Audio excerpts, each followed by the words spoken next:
Matter है वो director general fire के पास है, वो उस कमेटी को हेड कर रहे हैं।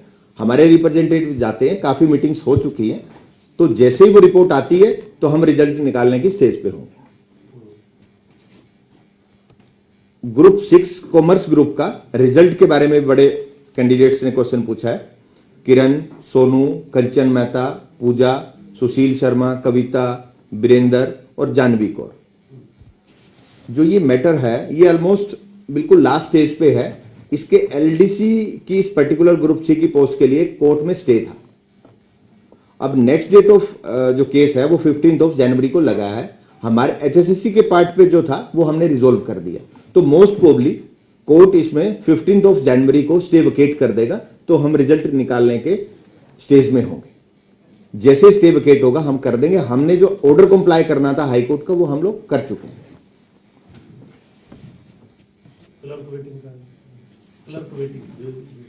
वो उसमें आ गए 24,000 में है, तो उसमें वो अभी हम इसका कर रहे हैं, फिर उसके बाद 24,000 की वेटिंग का करेंगे। एमपीएसडब्ल्यू मेल की वैकेंसीज कब तक आएंगी, ऐसा भी कई बच्चों ने पूछा है। ये डिपार्टमेंट रूल चेंज के प्रोसेस में है। हमसे जो कमेंट्स मांगे गए थे हमने वो अप्रूव कर दिए हैं, तो डिपार्टमेंट जैसे ही रूल्स चेंज पास हो जाएगा, अमेंडमेंट्स हो जाएंगे, तो हम इसको उसके बाद कर पाएंगे। अब कुछ बच्चों ने हमें सुझाव भी दिए हैं। हरियाणा पुलिस वेटिंग का भी पूछा था 2000। हाँ, वो 24 में आएगा। वो जो 24,000 का वो रिजल्ट है उसकी वेटिंग एक बार में ही हम डिसाइड करके करनी पड़ेगी। इनिशियली इसको करेंगे, फिर सेकंड स्टेज में 24,000 की वेटिंग पे जाएंगे। तो कुछ बच्चों ने हमें सुझाव भी दिए हैं। सुझाव दिए हैं संदीप सिवाच ने, अशोक कुमार और योगेश भारद्वाज। ये कहते हैं कि सीटी वर्ष में एक बार होना चाहिए। तो अभी आप लोगों ने पॉलिसी में देखा है, तो गवर्नमेंट डिसाइड जैसे जैसे करेगी उसके अकॉर्डिंगली सीटी होगा। एग्जाम कैलेंडर और सिलेबस। एग्जाम कैलेंडर के लिए मैं ऑलरेडी बोल चुका हूं।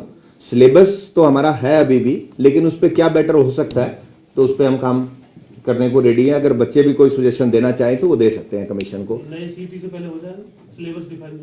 सिलेबस तो ऑलरेडी डिफाइंड है, अब तो चेंज उस पर नहीं कर पाएंगे क्योंकि बच्चे उसी की तैयारी कर रहे हैं। लेकिन फ्यूचर में उसमें सिलेबस में अगर कोई बच्चे चाहते हैं, कुछ सजेशन देना चाहते हैं, उसमें कुछ चेंजेस चाहिए, तो वेबसाइट ईमेल के थ्रू भी हमें भेज सकते हैं।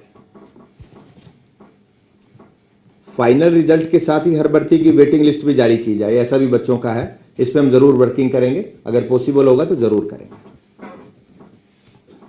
कुछ एक बच्चे ने लिखा पेपर लेवल में सुधार होना चाहिए, गलत और पुराने क्वेश्चंस का सिलसिला रुकना चाहिए। मेरी नॉलेज में ऐसा कोई आया नहीं है, क्योंकि लिटिगेशन बहुत कम हुए हैं और हमने 28 एग्जाम्स किए हैं, तो ऐसा कोई रेपिटेशन ऑफ क्वेश्चंस का और कोई ऐसे क्वेश्चन जिस पे कोई ऑब्जेक्शनेबल हो, ऐसा मेरे सामने अभी तक कोई आया नहीं है।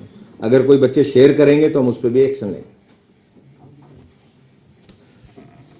बच्चों की सहायता के लिए एचएसएससी हेल्प डेस्क और ऑनलाइन पोर्टल शुरू किया जाए, तो ये जैसा बता ही चुका हूं कि हम बड़ी जल्दी इसको शुरू करने वाले हैं। सीटी 2025 का नोटिफिकेशन जनवरी में निकाला जाए, तो इसमें सरकार लेवल पे है। जैसे ही सरकार करेगी एचएसएससी इमीडिएटली उस पर काम शुरू कर देगी।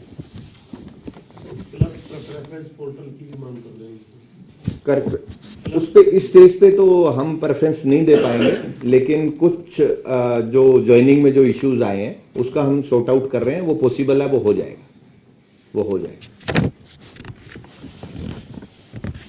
मैंने जो आपको 56,000 रिक्रूटमेंट का वो जो डेटा आप लोगों के साथ शेयर किया है, इसमें से एक डेटा एनालिसिस किया है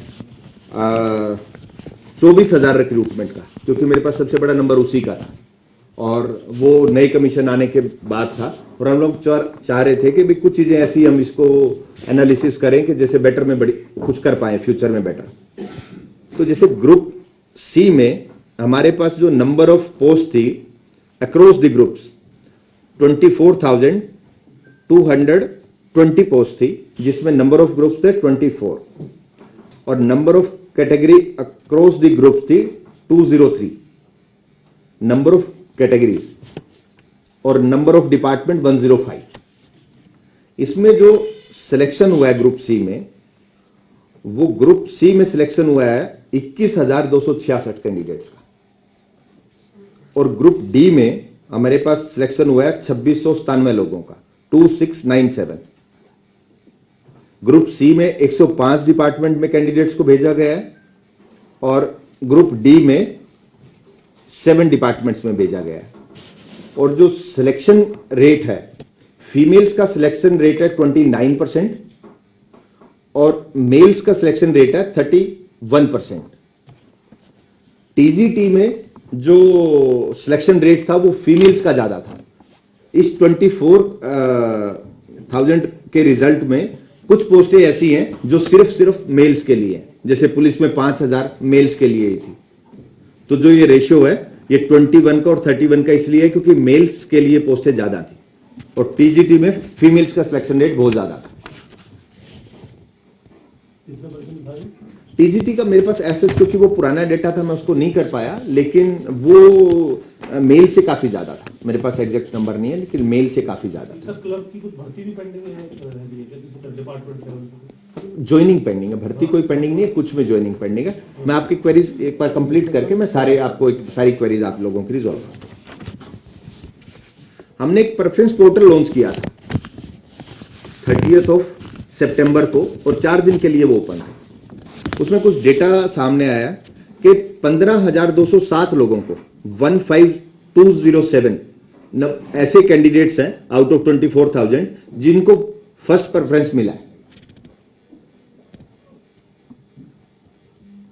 सेकंड प्रेफरेंस मिला है 2341 और थर्ड प्रेफरेंस मिला है 1034। तो ये फर्स्ट सेकंड थर्ड ये एक नंबर किया है। मैक्सिमम लोगों को 15,000 out of 24,000 is a good number जिनको फर्स्ट प्रेफरेंस ही मिली है।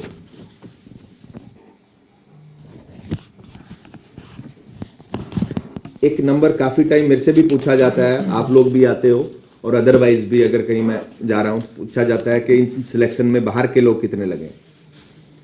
तो नंबर बहुत ही कम है। अगर मैं ग्रुप सी की बात करूं तो 21,266 में से सिर्फ 137 लोग ऐसे हैं जो आउट ऑफ द स्टेट है और ग्रुप डी में 2631 जो नंबर है उसमें only 66 number is the out of the state. कुछ ऐसा विधानसभा वाइज भी है या जिले वाइज है आपके पास डाटा? जिले वाइज मैं आपके लोगों के साथ शेयर कर रहा हूं, जिले वाइज भी और कुछ विलेजेस का भी डेटा है हमारे पास, वो भी मैं आपके साथ शेयर कर रहा हूं। कॉन्स्टिट्यूंसी वाइज का हमारे पास एज सच कोई डेटा नहीं है, लेकिन वो बन सकता है, लेकिन उस एंगल पे हम लोग गए नहीं और हो सकता है उसका डेटा भी, क्योंकि हमारे पास कैंडिडेट्स के एड्रेसेस हैं, एड्रेसेस के पॉइंट ऑफ व्यू से उसको कंपाइल करके डेटा बन सकता है। जिले वाइज क्या डाटा है सर? हाँ, मैं आपके साथ शेयर कर रहा हूँ। सबसे ज्यादा सबसे कम तो आप बताइए। हाँ मैं, लेकिन ये नंबर रूटीन में मेरे से अदरवाइज भी फोन पे भी कई आप लोग भी पूछ लेते हो और बात क्या दो ही कैटेगरी बता आपने? मैं 24,000 का एनालिसिस कर रहा हूँ ग्रुप सी और डी, ये 24,000 का मैं बता रहा हूँ। 24,000 में से 137 और 66 तो लेस देन 1% है। एक अदरवाइज एक मार्केट में कैसा रहता है कि नहीं बाहर के लोग बहुत लग रहे हैं।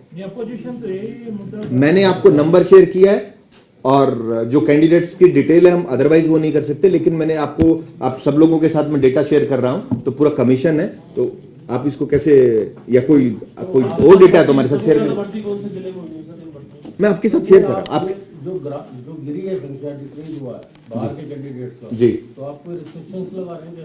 नहीं, हमने कोई रिस्ट्रिक्शन नहीं लगाया और बाहर के कैंडिडेट पे कैसे रिस्ट्रिक्शन लगाया जा सकता है, हमने नहीं लगाया और कोई है ही नहीं, फिजिबिलिटी नहीं है कोई किस टाइप के रिस्ट्रिक्शन लग सकते हैं। ओके, वैसे ही गिरा, खुद ही गिरा। हमने तो जो जहां के जो एड्रेसेस हैं और ये यार मुझे नहीं लगता कि कमीशन में भी पीछे अगर पिछले डेटा को भी वो चेक किया जाए कोई ऐसा नंबर होगा। ये मैं एचएसएससी की बात कर रहा हूं, बाकी का मेरे को नहीं आइडिया। एचएसएससी का ये डेटा है।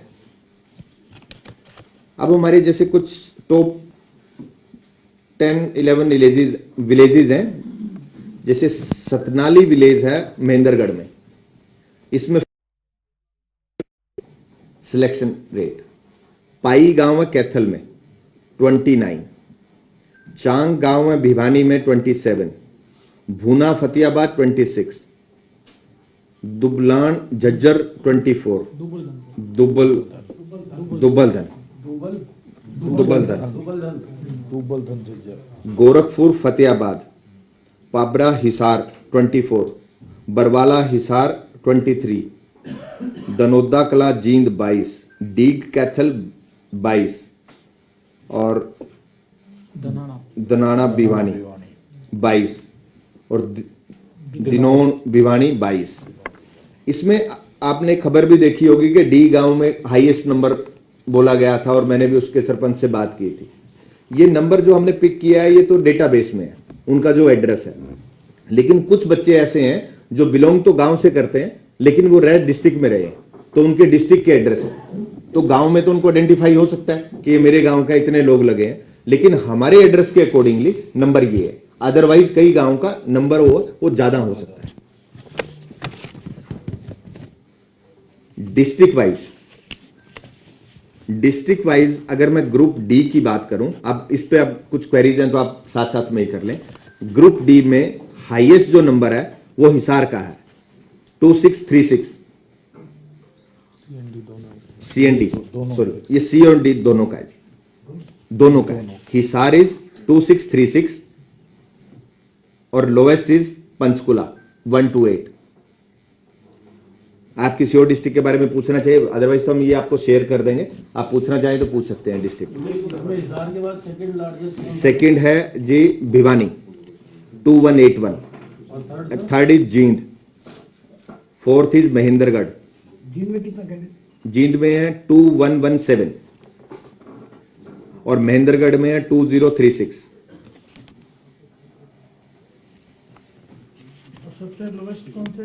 लोवेस्ट है जी पंचकुला 128 एंड मेवात इज 232, जो सेकंड नंबर पे मेवात है लोवेस्ट साइड से, और फरीदाबाद इज 266।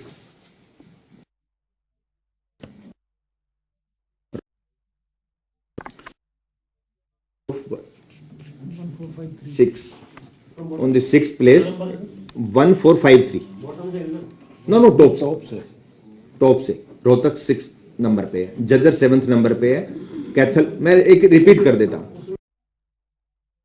आप लोगों के,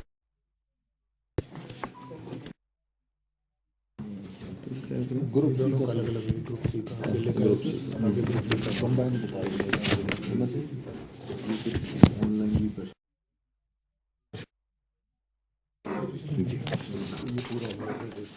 एक बड़ा इंटरेस्टिंग डेटा हमारे पास आया है। कुछ ऐसे कैंडिडेट्स हैं जिन्होंने 19 साल के हुए हैं और उनको जॉब लग गया।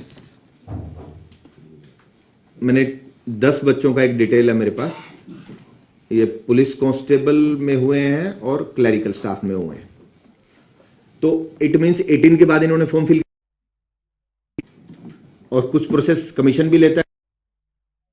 19 बच्चे कितने के सारे 19 के हैं या फिर मतलब नहीं, मैंने तो अब 10 कैंडिडेट्स का एक डेटा लिया, नंबर बहुत बड़ा हो सकता है, लेकिन जैसे 10 का लिया है तो 10 में लोएस्ट यही आए हैं 19 ईयर्स के, इससे कम का कोई नहीं है, तो इसके बाद का नंबर हो सकता है।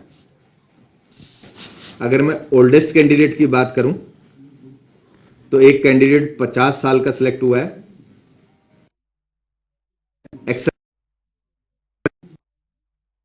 में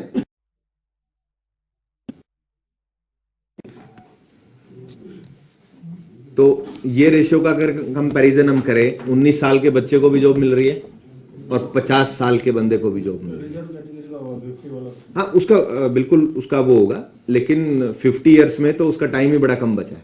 मल्टीपल नौकरी भी मिली है कुछ एक ही परिवार में या कुछ ऐसा? वो भी मैं डेटा आपके साथ शेयर कर रहा हूं। ग्रुप डी में भी हमारे पास बहुत सारे कैंडिडेट है, ये डेटा मैं आपके साथ शेयर कर रहा था ग्रुप सी का, और ग्रुप डी में भी हमारे पास 19 के बहुत सारे कैंडिडेट्स हैं, जो बच्चे 19 के हुए उनके हाथ में जॉब है।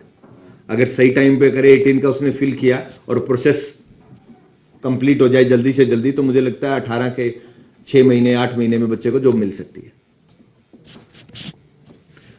ग्रुप डी में जो ओल्डेस्ट कैंडिडेट है वो 48 ईयर्स का है। ग्रुप 50 वाला ग्रुप सी में, वो ग्रुप सी में जो 10 बच्चे 19 साल वाले थे वो भी सी में थे। एक सेकंड, आप क्वेश्चन नोट कर ले, मैं एक बार करके उसके सारा जवाब आपके देता हूं।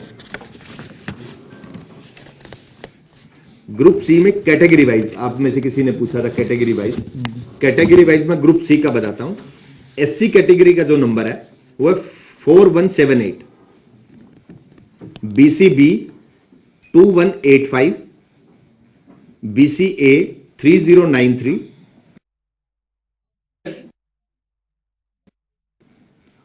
और यूआर कैटेगरी में 9793। ये ग्रुप सी का है। ग्रुप डी में SC category 533, BCB 319, BCA 448, EWS 115 and UR is 1282।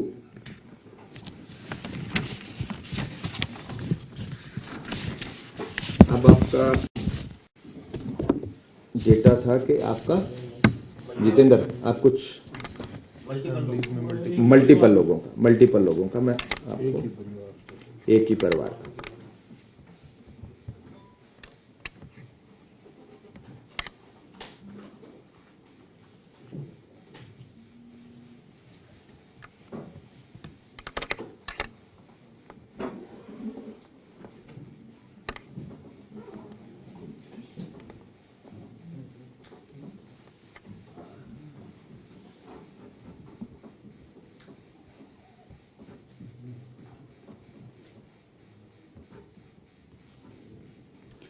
Three 396 families ऐसी हैं जिनकी फैमिली में दो दो नौकरी मिली है इस 24,000 के डेटा में से।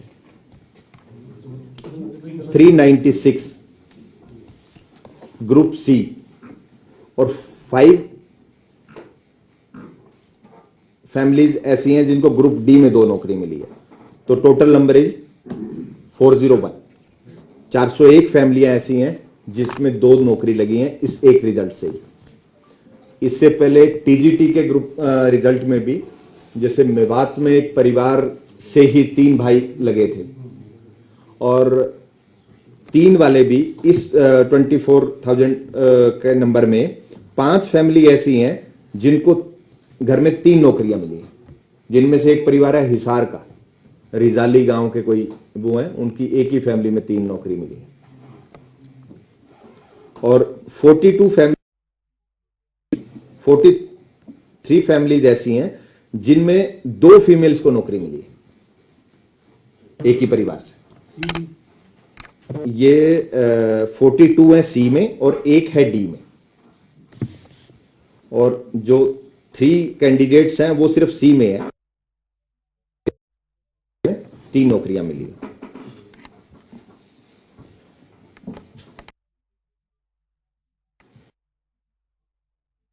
हमारे पास जो विलेज वाइज डेटा आया है, तो विलेज वाइज डेटा में 409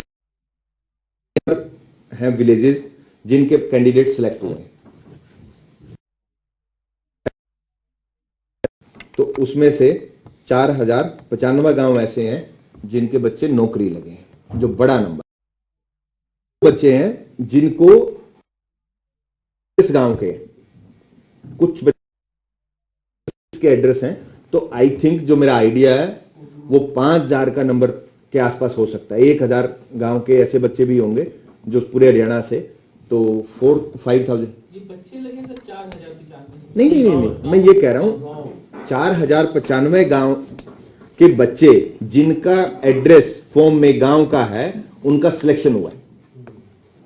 तो पर इसमें ये जो, क्योंकि ये भी आंकड़ा एक जी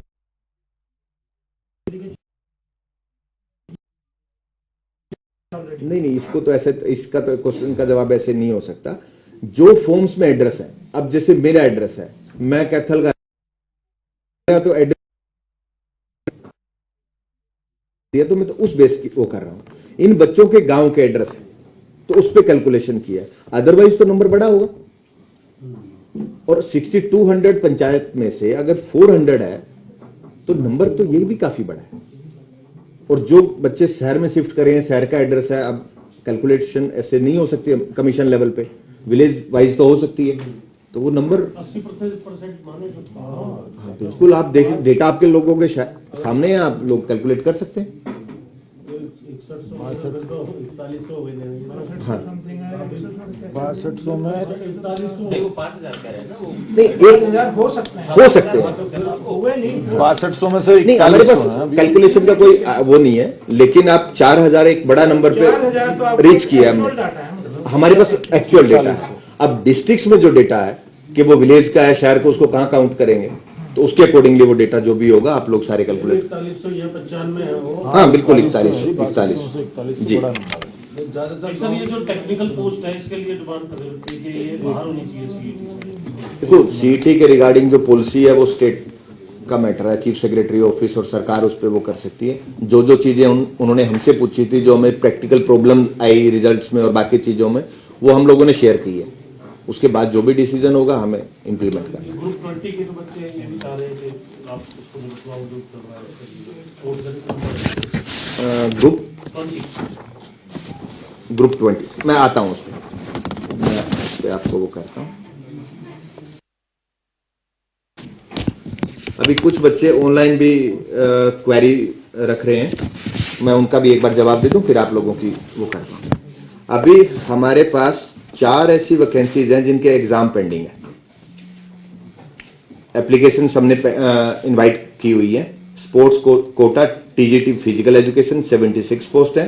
sports quota group C post 369 इसका पेंडिंग है। और कांस्टेबल मेल 4000, फीमेल 600 और IRB मेल का 1000, ये 5600 पुलिस का, और एक मेल कांस्टेबल का 66 का अलग से है। तो इनके एग्जाम पेंडिंग है। तो जैसे अभी रिक्रूटमेंट प्रोसेस कंप्लीट हो गया लगभग 24,000 लोगों का, तो हम कमिंग डेज में इनको एग्जाम के लिए परस्यू करेंगे। और कुछ पोस्टें ऐसी हैं जो एग्जाम शेड्यूल्ड थे हमारे टेंटेटिव शेड्यूल में, लेकिन वो नहीं हुए। वो कोई 11 एग्जाम है। साइंटिफिक सीनियर साइंटिफिक असिस्टेंट का, draft assistant, auto diesel mechanic, fitter और press mechanic, draftman, assistant draftman, assistant archaeologist, senior scale stenograph, junior scale stenograph, steno typist both language, senior scale stenographer, junior scale stenographer, steno typist English और steno typist Hindi. ये कुछ post ऐसी हैं जो exam है। इनका जो टोटल पोस्ट का नंबर है वो है 2811। तो हमारे नेक्स्ट प्रोसेस में यही है कि सबसे पहले हम इन्हीं को कवर अप करने जा रहे हैं। 2811 में था जो हम एग्जाम, हमारा लास्ट जो एग्जाम था 3 अक्टूबर को था। उसके बाद हम इसको रिजल्ट्स में और ज्वाइनिंग में बिजी थे, इसलिए नहीं कर पाए। अब इनको हम स्टार्ट करने जा रहे हैं। जो आपने ये कहा था ना लंबित भर्ती जी, और एग्जाम, तो इसमें अलग अलग डेटा इस वक्त कब का है और एडवर्टीजमेंट लंबित 3 चीजें हैं, एग्जाम पेंडिंग है जी, और लंबित भर्ती कितनी है टोटल संख्या।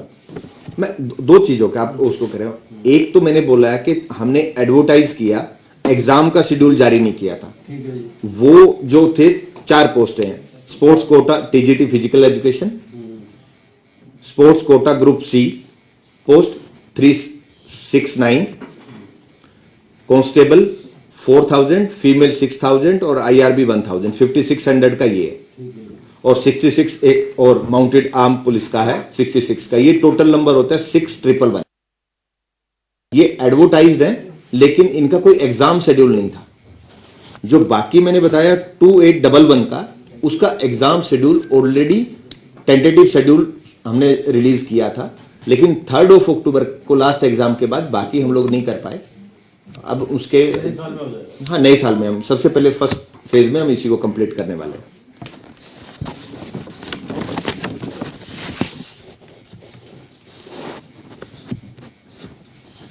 जो ऑनलाइन मेरे पास कैंडिडेट्स के मैसेज आ रहे हैं, एक तो ESP वैकेंसीज का है। तो मैंने जैसे पहले ही बताया कि बिल्कुल ये ESP के हमारे पास जो स्पोर्ट्स कोटा TGT और स्पोर्ट्स कोटा ग्रुप सी का है, तो हम इसको जल्दी कर रहे हैं। दूसरा टीजीटी की वेटिंग लिस्ट भी मैंने आप क्लैरिफाई किया कि हम बड़ा जल्दी करने वाले हैं। HR police vacancies new already advertise हैं, सिर्फ एग्जाम का शेड्यूल पेंडिंग है, वो जल्दी कर देंगे।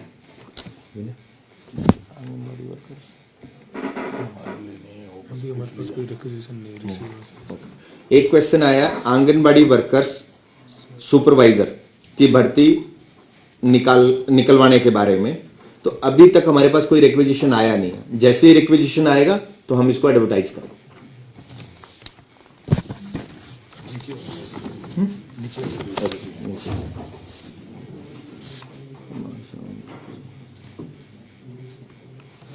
एक क्वेश्चन किया बच्चों ने, जिनके कट ऑफ से ज्यादा ऊपर मार्क्स हैं उनका कोई सॉल्यूशन। कुछ बच्चे ऐसे हैं जिनके कट ऑफ से ज्यादा मार्क्स हैं और उनको लगता है कि हमारा सिलेक्शन नहीं हुआ, लेकिन उनके बहुत सारे रीजन है। जैसे उसमें एक रीजन है, बहुत बच्चों ने, कुछ हमारे पास 200-250 के आसपास ऐसे OMR सीट्स हैं जिसमें स्मजिंग की हुई है, तो स्मजिंग को हम लोग स्कैन नहीं करते, तो वो एक ये इशू है। कट ऑफ से ज्यादा का इशू है, जैसे नंबर कट ऑफ से ज्यादा है तो उनके कुछ सर्टिफिकेट इनवैलिड होंगे, जो हमारा रिक्वायरमेंट है डेट का वो नहीं होगा, या कट ऑफ डेट, हाँ कोई टेक्निकल रीजन की वजह से ये होंगे। टेक्निकल पोस्ट पे भी है सब? नहीं, ऐसे सभी भी पोस्ट पे हो सकते हैं। जैसे कि किसी का ग्रेजुएशन है, हमें चाहिए ग्रेजुएशन दिसंबर 2024 का, हमें ये चाहिए, लेकिन किसी का है ही जनवरी 2025 का, तो उसको तो हम कंसिडर नहीं करेंगे, उसका नंबर हाईएस्ट भी होगा तो भी नहीं हम करेंगे। तो कुछ टेक्निकल वजह से होगा। और हमने ऑनलाइन ग्रीवेंस जो किया था उसमें 95-96% बच्चों को हम ईमेल कर चुके हैं, उनके जवाब दे चुके हैं, और उस पोर्टल में रीओपन करने का भी ऑप्शन है। अगर वो हमारे जवाब से सेटिस्फाई नहीं है तो उसको रीओपन कर सकता है, हमें उसी सेम कंप्लेंट को रीओपन कर सकता है, हम उसको सेटिस्फाई करेंगे। एक क्वेश्चन आ रहा है 20 ग्रुप का, कि 20 ग्रुप में हम लोग रिप्लाई फाइल कर चुके हैं, अब मैटर कोर्ट में है और आई थिंक जनवरी में ही लिस्टेड है। हाँ, जनवरी में ही लिस्टेड है, तो हमारे पार्ट पे हम फाइल कर चुके हैं और एडवोकेट्स आर्ग्यू करेंगे, स्टेट भी अपीयर हो रहा है, तो जो भी कोर्ट का डिसीजन होगा वो सबके सामने होगा।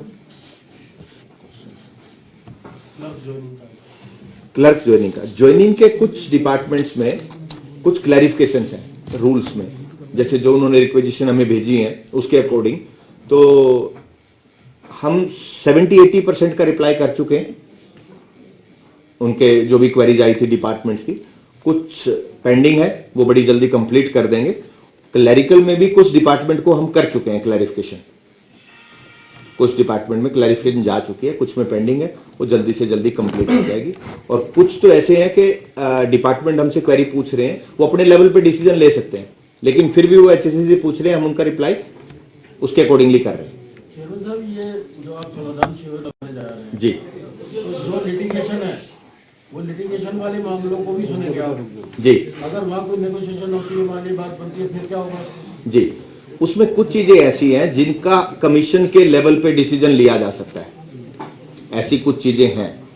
ऐसा नहीं है कि सारी चीजों पे कमीशन डिसीजन ले पाएगा, हम उनको बाइफर्केशन कर सकते हैं। कुछ में ये हो सकता है हम कोर्ट में स्टेटमेंट देके केस विड्रॉ हो सकते हैं, कुछ का ऑलरेडी जैसे कोई पर्टिकुलर इशू डिसाइड हो रखा है, कोर्ट ने एक इशू डिसाइड किया है और उससे एक पर्टिकुलर केस डिसाइड हुआ, उसी सेम इशू के वहां पे 25 केस पेंडिंग है कोर्ट में, तो हम उसको तो पैरिटी बेस पे कंसीडर कर सकते हैं ना, तो वो रहेगा। ये जो पेंडिंग भर्ती है, इन पे पुराना CET लागू रहेगा, मतलब दो नए CET में अभी जो वो है जो हमने एडवर्टाइज किया उसी के अकॉर्डिंगली चलेंगे, अभी तो ऐसा कोई डिसीजन ऐसा नहीं। कितनी भर्ती पे होंगी सर जो 2025 का होगा? कुछ अभी रिक्विजिशन पे डिपेंड करेगा, मैं कुछ तो नहीं रिक्विजिशन का अभी तो वो नहीं है, जैसा 2025 में जो भी डेटा आएगा उसके अकॉर्डिंगली डिपार्टमेंट से।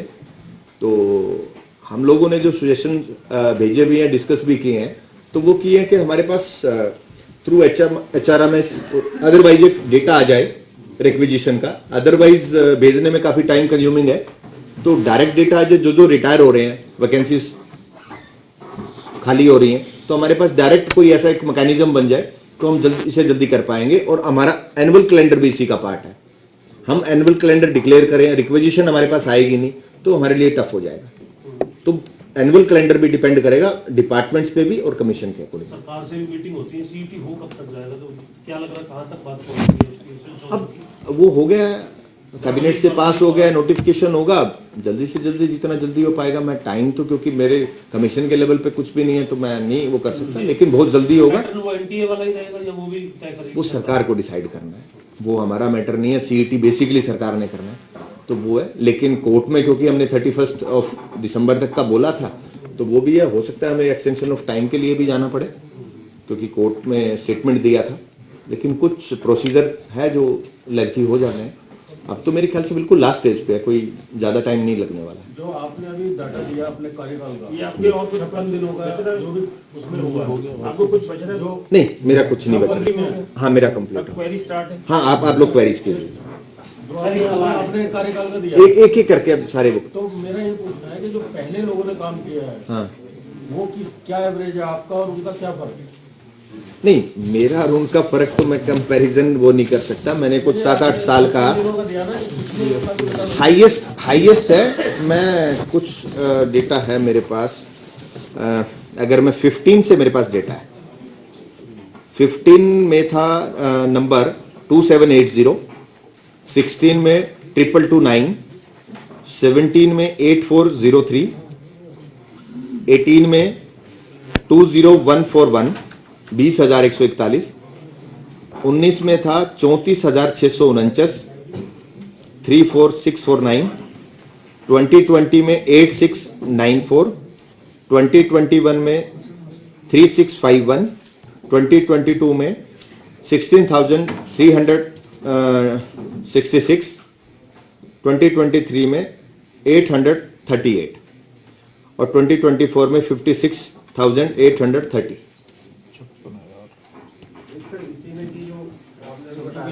जो आउटसाइडर है, मतलब अदर स्टेट के हैं, जी कैंडिडेट्स, जी आपने आवाज ये कि कितने कैंडिडेट्स हैं, जी। थोड़ा कंपैरेटिवली बताएं कि जो आपसे पहले जो चेयरमैन साहब रहे उनके कार्यकाल। एक्चुअली मेरे पास से इसका पुराना डेटे का वो एक्सेस है, वो नहीं, वो तो मैंने मेरा एक पर्सनल वो था क्योंकि मेरे से क्वेश्चन बहुत बार पूछा गया, यार दोस्तों में भी, रिश्तेदारों में भी, आप लोग भी आते हैं तो सबसे पूछा गया। तो मुझे ये था कि सारा डेटा कैप्चर हुआ था तो मुझे उस पर थोड़ा सा वो था। पुराना डेटा बहुत टफ जॉब रहेगा कि उसको कंसीडर करना, वो भी मुझे लगता है बहुत ज्यादा नहीं मिलेगा, अदरवाइज इसमें रिफ्लेक्ट करता।